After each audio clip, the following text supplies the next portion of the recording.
जय श्री राम। आज हमारी रामायण का पाठ जो हम शुरू कर रहे हैं उसकी दोहा संख्या है 175 से आगे। चलिए सुनते हैं रामायण पाठ। कीजिए गुर आयुष अवसी कहे सचिव कर जोरी, रघुपति आए उचित जस तस तब करब बहोरी। मंत्री हाथ जोड़कर कह रहे हैं कि गुरु जी की आज्ञा का अवश्य पालन कीजिए। श्री रघुनाथ जी के लौट आने पर जैसा उचित हो तब फिर वैसा ही कीजिएगा। कौसल्या धरि धीर जुद कहि, पूते पथ्य गुरु आयसु अहि। सो आदरीय करहि हित मानी, तजिय विषादु काल गति जानी।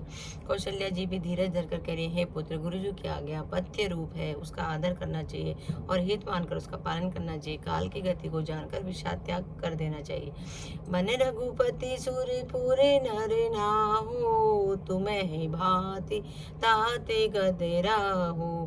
परिजन प्रभा सचिव सब अम्बा, तुम्हें ही सुत सब कह अवलंबा। श्री रघुनाथ जी वन में है, महाराज जी स्वर्ग का राज करने चले गए और हे तात तुम इस प्रकार कातर हो रहे हो। हे पुत्र, कुटुंब प्रजा मंत्री और सब माताओं के सबके तुम ही एक सहारे हो। लखी विधि भामु कालु कठिनाई, धीरज धर उमा तु बलि जाई। सिर धरि गुरु आयसु अनुसरहु, प्रजा पाली परिजन दुख हरहु। विधाता को प्रतिकूल और काल को कठोर देखकर धीरज धरो। माता तुम्हारी बलिहारी जाती हैं। गुरु की आज्ञा को सिर चढ़ाकर उसी के अनुसार कार्य करो और प्रजा का पालन कर कुटुंबियों का दुख हरो। गुरु के वचन सचिव अभिनंदनु, सुनि भरत ही अहित जनु चंदनु। सुनि बहोरी मातु मृदु बानी, सील स्नेह सरस रस सानी।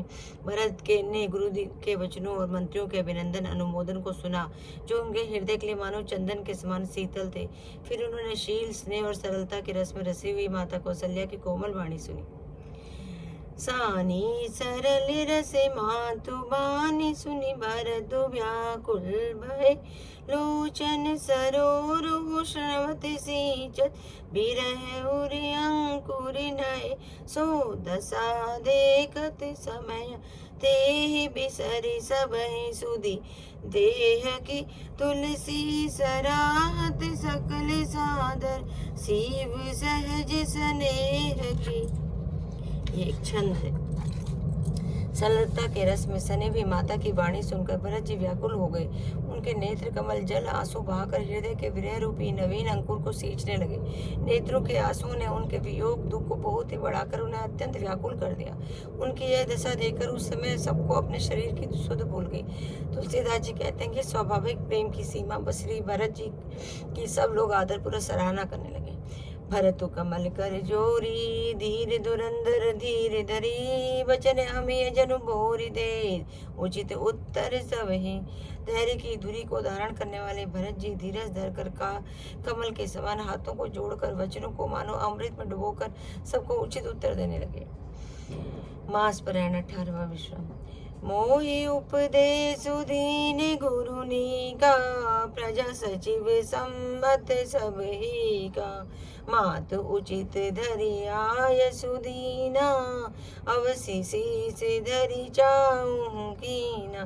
गुरु जी ने मुझे सुंदर उपदेश दिया, फिर प्रजा मंत्री आदि सभी की भी यही सम्मत है। माता ने भी उचित समझकर ही आज्ञा दी है और मैं भी अवश्य उसको सिर चढ़ाकर वैसा ही करना चाहता हूँ। गुरु पितु मातु स्वामी हिते बानी, सुनि मन मुदित करिय भली जानी। उचित की अनुचित किए विचारू, धर्म जाय सिर पातक भारू।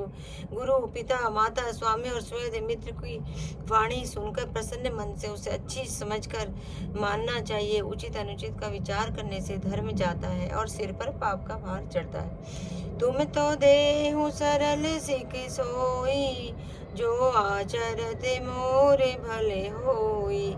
यद्यपि समुझते हऊँ नीके, तद्यपि होते परि तो सुन जी के।